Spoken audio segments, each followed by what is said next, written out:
Hey guys, today's episode is sponsored by Westermeyer Industries Serviceable Oil Floats. Many oil separators contain an oil float to effectively meter separated oil back to the compressors. Westermeyer Industries has taken this concept and perfected it with their new line of serviceable oil floats. These floats feature an improved design with fewer components, allowing for greater manufacturer consistency and up to 20% increased oil flow versus their legacy models. These floats also feature an integrated magnet to shield the oil path from debris and have been field proven in supermarket applications. Westmeyer Industries offer replacement oil floats not only for their own separators, but also cross-compatible models for our competitor oil separators as well. You can find out more about the Westermeyer Industries serviceable oil floats by visiting westermeyerind.com/floats. Once again, that's westermeyerind.com/float. Let's get on with the episode. Hey, have you guys heard about the new Parker Sporlan S3C case controller? Contractors, how about a case controller with a one-day setup, access to more data, and efficient system operation for the end user? The S3C series of case controllers provides contractors and store owners automated configuration and network integration. You can maintain precise food temperatures without supervisory control. Easily monitors to prevent product loss, and Bluetooth provides a local connection with the TechCheck mobile app. The series includes case controller display module, a valve supporting open protocol, communication via BACnet and Modbus. Sporlan's mobile app, the TechCheck, allows communication with the S3C case controller to enable proof of work, diagnostic, and data sharing. The S3C communicates with building automation systems and works with Sporlan's SPW series of pulse width modulation valves, also the SSR series of electronic expansion valves. Visit sporlan.com for more information. Good evening, everybody. Welcome to Advanced Refrigeration Podcast. You're here with your hosts, Brett Wetzel and Kevin Compass. What's going on this week, man? Are you out of town? No, I'm in town. Just doing some more prep work on my my rack changeover and starting to kind of piece everything together and line up all the stuff for us to start cutting everything over next week. And then other than that, just running some service calls in between to kind of fill in the time. What about you? Working on stuff at home. Trying to get some videos out, working on some other projects. Just always staying busy. Oh, so, yeah. I've recorded like a ton of E2 training videos. Yeah, I'm going to start editing those this weekend. That hopefully will be out soon for you guys. Sounds like a plan. So tonight we're going to be talking about split valves and split condenser. Kev, you want to start off? Yeah, that's fine. I'll start off. All right, guys. So it's cold out. It's hitting, it probably got to like 40 degrees in Texas and hit for all those guys out there. And that's cold to you people. What was it last week? Did it get colder than 40? It was actually about 18 last week, to be honest with you. Surprised the whole state didn't shut down again. Well, there was no precipitation, so we're good there. As long as it doesn't snow, everyone's fine as far as driving, but they can deal with the weather. Actually, it's funny that you mentioned that we're talking about this now. A guy was at a store, and the receiver levels, he sent me a picture of them, and both of them were at 50% at one point, and then it just dropped off to nothing. And I didn't the last thing I told him to check, because he was intermittently calling me back every time he'd find something new. And I said, you were at 50%. There's no way that just, disappeared unless both racks got hit by a forklift exactly the same time. You'd have to check out the split side of the condenser, and lo and behold, I didn't get a phone call back after that. So I think he found what was the problem. Yeah. So We'll go over this since everybody's like experiencing this cold snap and just go over it. So why do we split the condenser? Okay. We split the condenser because we need to reduce capacity in the condenser. Because if we're running full condenser and it's 18 degrees outside, we now have a condenser that's way oversized. So we're not going to be able to maintain that head pressure. And we're going to have to do it with flooding valves and fan cycling. So the reason we split the condenser is we cut that condenser in half. So now we decrease the size of that condenser, and we decrease the refrigerant charge needed to maintain that condenser running in the wintertime. Now, we do this a couple ways. You could do it with a three-way valve, splitting it. You could do it with actuated ball valves. You could do it with a CDS valve. You could do it with solenoids. There's all kinds of types of ways to do this. There is 50% split. There is 100, 75, 25, 50%, or 25%. I've seen it split 4 ways. I've seen them split 5 ways. It all depends on how you load up a rack and how it's designed. But that split is there to reduce the actual size of the condenser. So that way we use less gas and we have to flood the condenser with less refrigerant. That is its main purpose. Because if we had to take a 12-fan condenser, let's say, and flood it, you're talking hundreds of pounds of refrigerant. Okay, if you take that same 12-fan condenser and you cut it in half now, you're talking half the amount of refrigerant to flood it. So that's why we're doing this. And in certain climates, like say Florida, for example, it's not getting to 18 degrees really in Florida ever. So say Florida gets to 50. Okay, they could split the condenser and use fan cycling and be fine and maintain a good quality head control, pressure. But up here in Chicago, there are times when last year when it was like minus 10, minus 15 for like 3 days, I had a couple racks where the fans hadn't come on in days.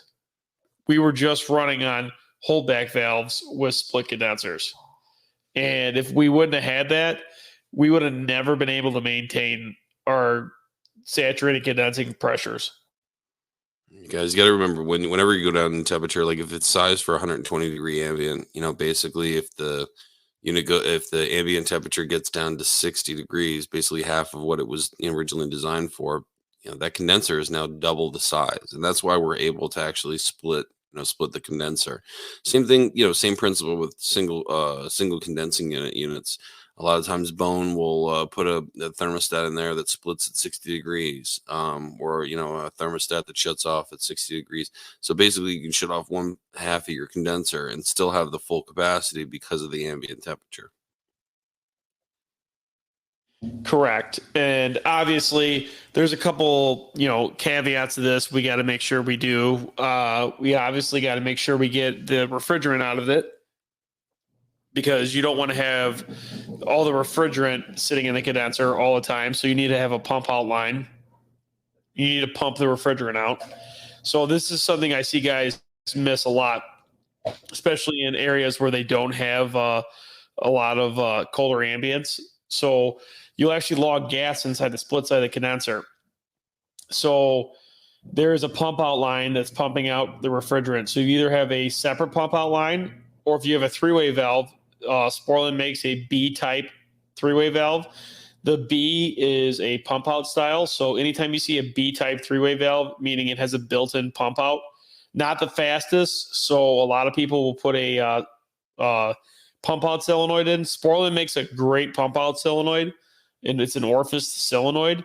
Works great. Or some manufacturers like Hussmann, they'll put a orifice, like a fixed orifice on, and use a solenoid on that to pump it out. Or Hill Phoenix will use a cap tube.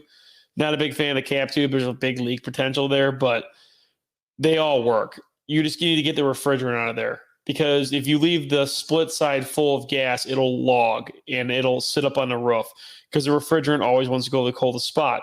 So like first things first, when I'm, troubleshooting racks, or like I have receiver level calls in the wintertime and I'm in split, the first thing I do before I do anything else, I'll look at the receiver, but first thing I'm going to do, as long as there's no gas spraying out of the room or oil everywhere, I'm going to walk right over to the split side, throw a gauge on it, and see what the pressure is. If it's not a suction pressure, I'm going to, break out the recovery machine or do whatever I got to do and start pumping out the split side and figure out what's going on. Because either you have a check valve bleeding through, you have a solenoid or the whatever split device is not working, or your pump out's not working because all your refrigerants, logging in that side of the condenser. So that's one thing to, keep in mind, especially when you're troubleshooting this stuff is, make sure that split side is completely empty of refrigerant, pumped out down to suction pressure. And some things can be deceiving. Like we've had this before, when guys will go check that. Okay, but if it's on like a plus 18 rack and you don't have a check valve on the pump out line, it could actually go backwards into the condenser. So if it's colder than plus 18 outside, it'll actually condense gas in the condenser from the suction. Yeah, usually that pump out line, depending on the pressure of the rack. So low temp racks will typically pump out a little bit faster than medium temp because of how low the suction pressure is. But typically it takes anywhere from 3.5 hours, as long as you're not splitting right when it's 0 degrees outside. Typically whenever it's called upon initially at the 55, 60, 50 degree range, it should pump out with, typically within 3 to 3.5 hours. Sometimes there is screens in front of these solenoids that can be blocked, potentially taking a lot longer. Kevin was referring to the check valves on the liquid drop leg side. Typically the way that things are piped in, you have your two lines coming from your discharge, split either with, like you said before, the three-way valve, normally open solenoids, CDS valve, whatever have you. And, basically you have two drop leg check valves on the drain leg. And the reason why you have that is really for pressure drop. Typically, you're not splitting the other side of the condenser. So technically, if you really think about it, you wouldn't need it, but we need it so we have even flow across that condenser. Same reason why we have two normally open solenoid valves on the discharge line a lot of times, and we're never ever going to shut that other one. The reason why is pressure drop, so we don't have more refrigerant going through the one side than the other. Basically you have three things going on at one point during the split. You have the discharge line shutting off, you have the fans shutting off for that side of the condenser, and then you have the pump out line activating to get that refrigerant out of that side of the condenser. Yeah, I mean, so I want to go over one thing because I see this a lot in stores we have. We have certain stores that have their split. They'll have solenoids, okay? Well, it won't be just one solenoid. It'll be like 4 solenoids. So you'll have 2 in a row or 2 in parallel for the split side, 2 in parallel for the non-split side. So I see this all the time. You'll see you'll be getting pressure back through. So the way I troubleshoot this, if I have like a slight bleed through.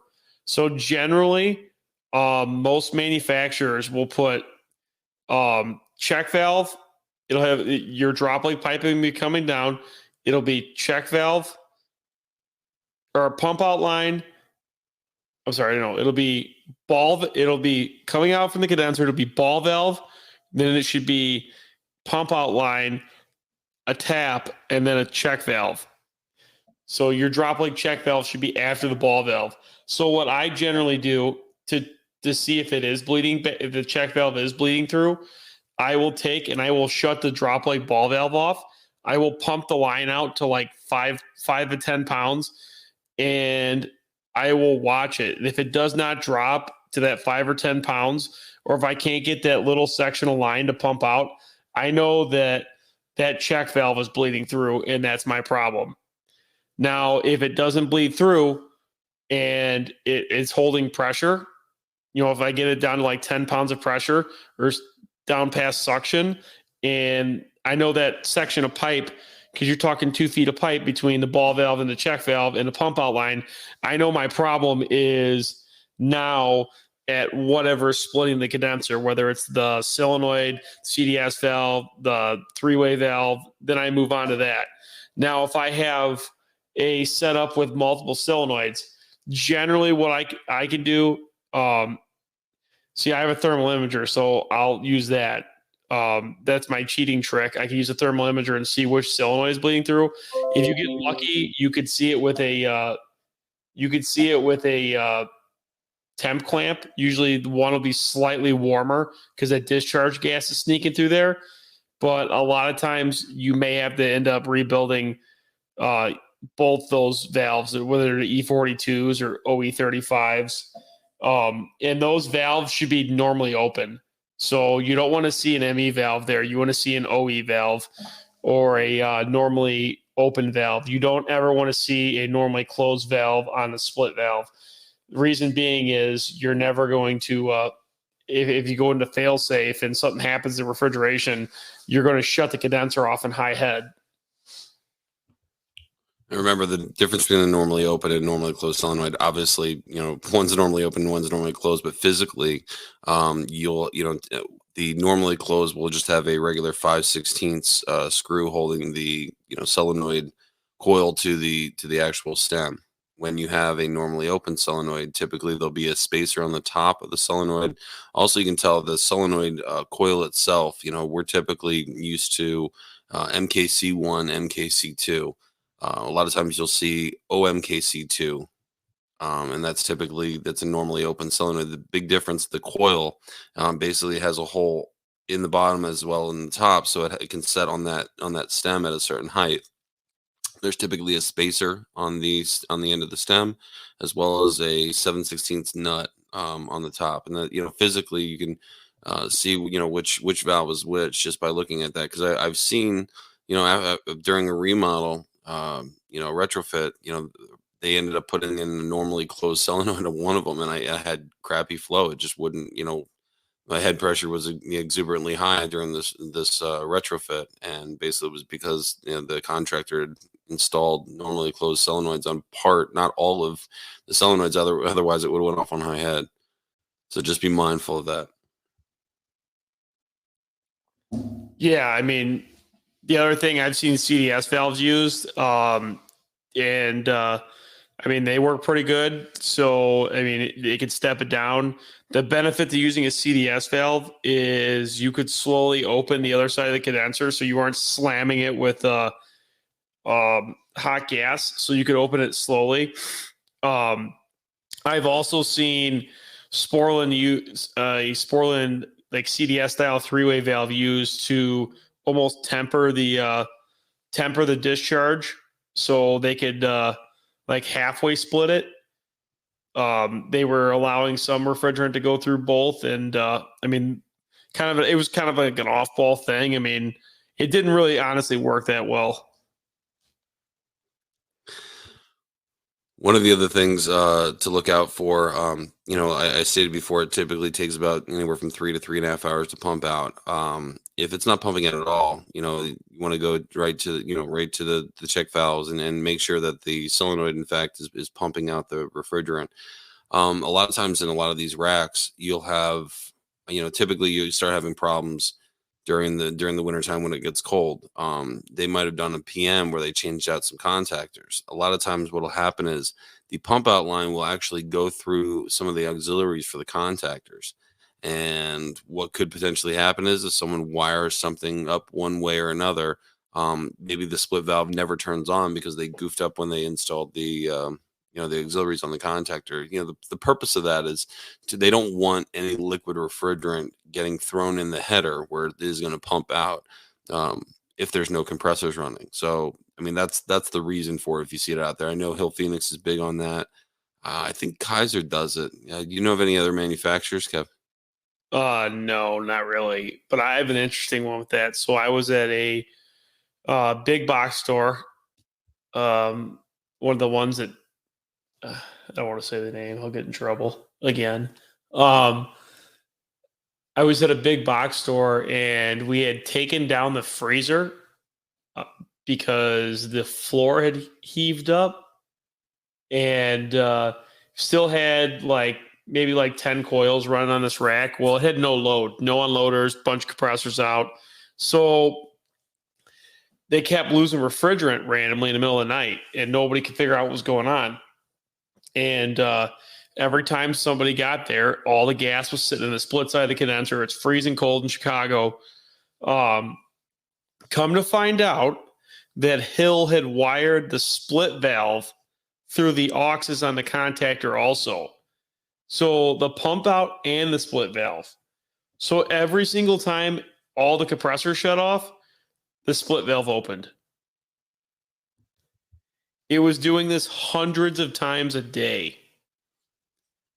I've seen where, typically it depends on the manufacturer, right? You have the sets of auxiliaries that are through and through, right?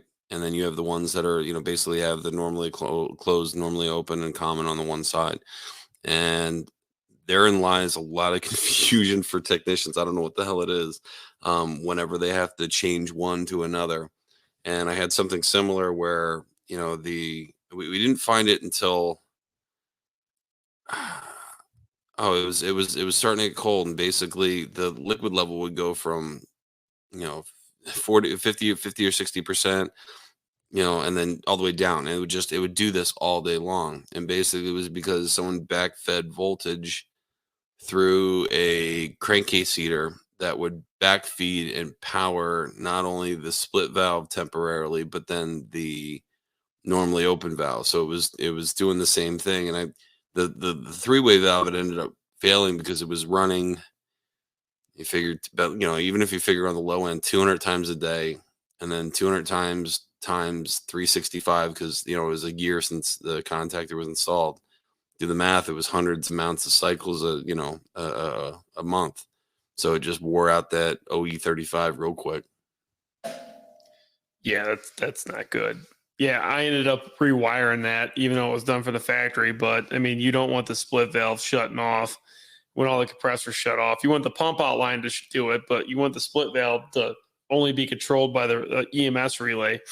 Another thing to watch out for, if you guys have stuff that's not splitting or stuff that's going in and out. I see this a lot on Hussmann racks. They do a pressure control override.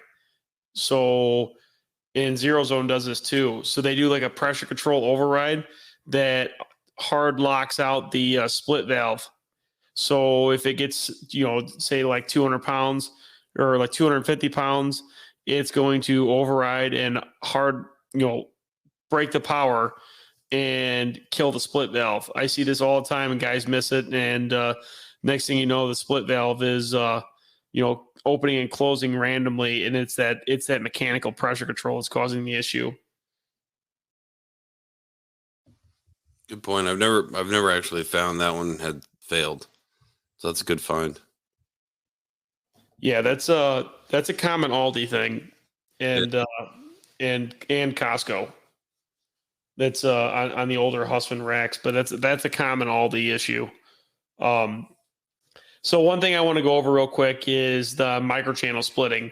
So with the microchannel splitting, especially the Hussmann racks, so we're splitting entire banks of microchannels. We're not pumping microchannels out. So a microchannel usually only holds between two banks, only holds 18 pounds of gas. So there's no point in pumping out 18 pounds of gas. So Hussmann usually leaves refrigerant in the microchannel styles. So with those on the Hussmann style, usually the way they do the banks and the microchannels, when the last fan on that bank shuts off, the normally closed of that relay, or I'm sorry, the normally open of that relay. So when the fan is normally closed, the normally open of that relay is tied to the OE35 split valve. So when each section shuts the last fan off of that bank, it energizes the split valve and splits that condenser. So that's why you really want to watch cycling the fans on the crack coils like that, because you're actually cycling the split too. So for that, I mean, you could have on an 8-fan condenser, you could have 3 stages of split. So that's one thing take into account. I actually rewire those if I'm doing a job. I rewire them so that I can control the splits from separate relays. So that way I can split them and keep them split. And generally what I do when I'm controlling that stuff, especially the microchannel stuff, I will actually disable banks of fans in sections. So like maybe if it's like 50 degrees outside, I'll disable the first bank.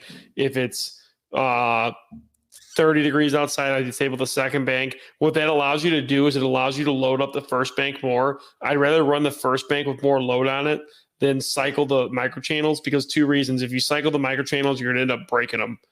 I mean, let's be honest, those things leak like a sieve as it is already. The rapid temperature change is not good for them, but that's how they're doing that. So, I mean, you're not going to have any pump out lines on those unless the customer had them installed or as a customer spec, but they only hold 18 pounds of gas. So that's something to be aware of. So you want you're better off running on two fans. I mean, those microchannels are super efficient. So the more you can load the fans up, the better. I've only had one store with those, thank goodness. I don't like them. I'm not a fan.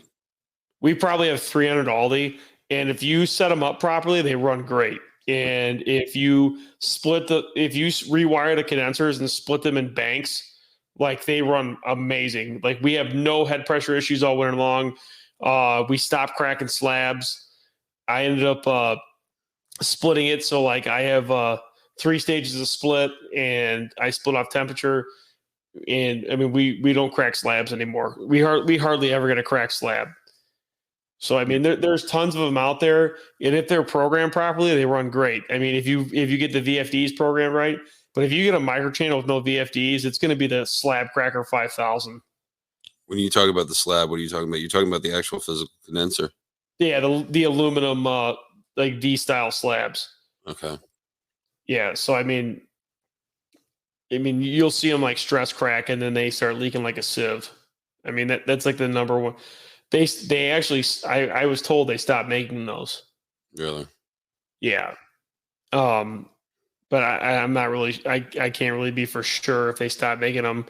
But yeah, that's one thing. So, and then for fans, so like splitting fans. So when we split that side of the condenser, we obviously want to shut off that side of the fans, whether it be microchannels or it be normal condenser. There's no point running fans on the side where the refrigerant's not going through. So you also want to split the fans on there.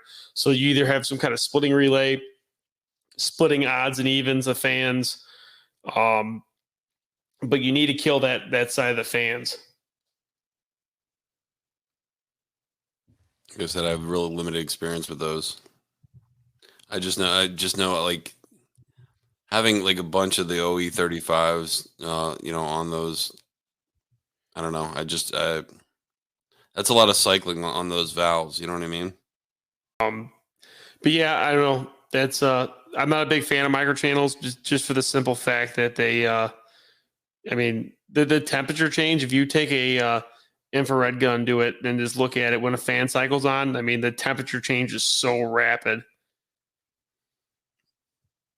Because you get a lot of sensible heat change, but as well as a lot of latent as well, right?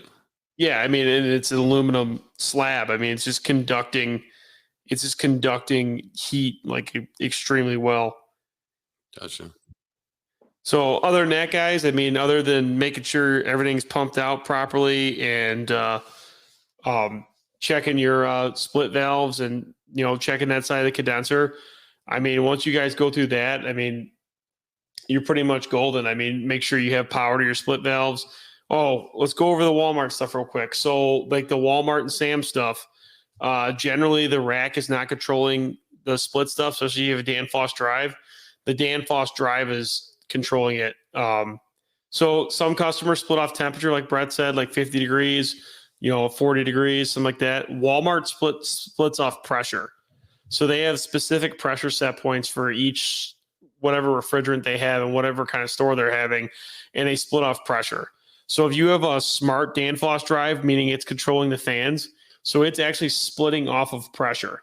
So that drive is going to run those fans down to a certain set point, and it's trying to split at a certain set point inside the drive.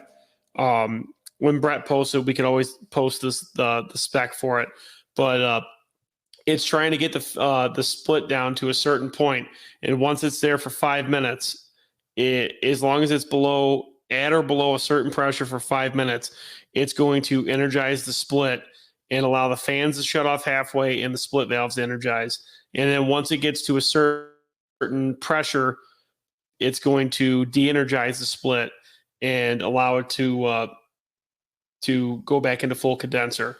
This is all done off the drive. Now there is a input to Novar to tell it that it's in split, but Novar is not actually controlling the split anymore. Even if it has relays and it originally was, it no longer is. So the Danfoss drive or the M400 Emerson drive is controlling these, and the drive does all the logic itself. So it's splitting in there. There's a relay. It's CR3 in the Danfoss cabinets that is actually doing your splitting. So that relay is actually energizing the contacts for the split valve. So if you look down like the bottom of the cabinet, there's interconnecting wires that go to the terminals for the split valve from the old condenser, like F9, I think, and I don't remember the other terminal. I think maybe F13 that is controlling the actual split solenoid from the actual condenser.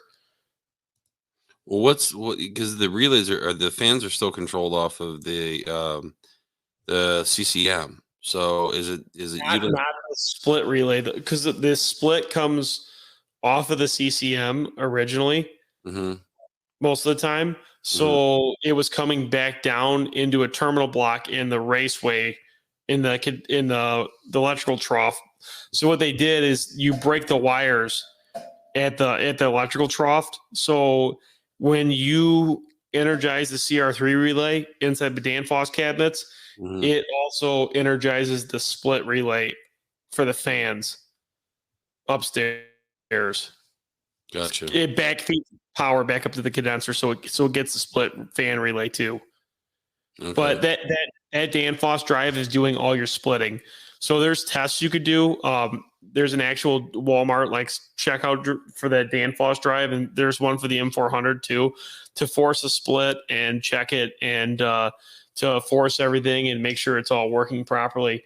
But generally, what I see with those, I usually see pressure transducer issues. I'll see temp sensor issues. If the temp sensor is reading off, may keep the condenser pressure too high and it won't go into split. Or just generally, I find them wired wrong all the time, to be honest to you. I don't know. In the last 2 years, I've probably found 25 or 30 wired wrong. The split never worked. It never made it past commissioning, or whoever did it, faked it out to Novar to make it seem like it was in split. And it passed the drive install thing, but it was never set up right. I find them wired wrong all the time. Is it because the factory installation or it's the field? It's usually the field stuff. It's wires landing in the wrong spot. They didn't know where to land them in the condenser, or they crisscross stuff in the electrical trough. Generally, it's field wiring issues. Gotcha. Yeah. So, and then at the same time, that Walmart uses a bypass solenoid on the holdback. That's how they're able to get that pressure down. They actually bypass the holdback valve. They do this on all their stores pretty much. So there's a solenoid on the holdback valve. They're bypassing that holdback valve so they can get that pressure down. So the way that the split is set up, the normally closed of the split relay powers the bypass of the bypass in the holdback valve. The normally open powers the splitting solenoids and the pump out line. When it switches to go to split, it energizes the split solenoids and it de-energizes the holdback solenoid. So now your holdback is in play. So that way your holdback valve can't be in play and affecting the floating head pressure or anything else. So they bypass that holdback valve wide open until you're actually in split, till you actually need it. Gotcha. So, well, guys, I think it's a pretty good overview of the split side, a quick troubleshooting thing. Made a quick podcast for you guys. Just give her a listen, and thanks for listening, guys. Catch you next time. Thanks.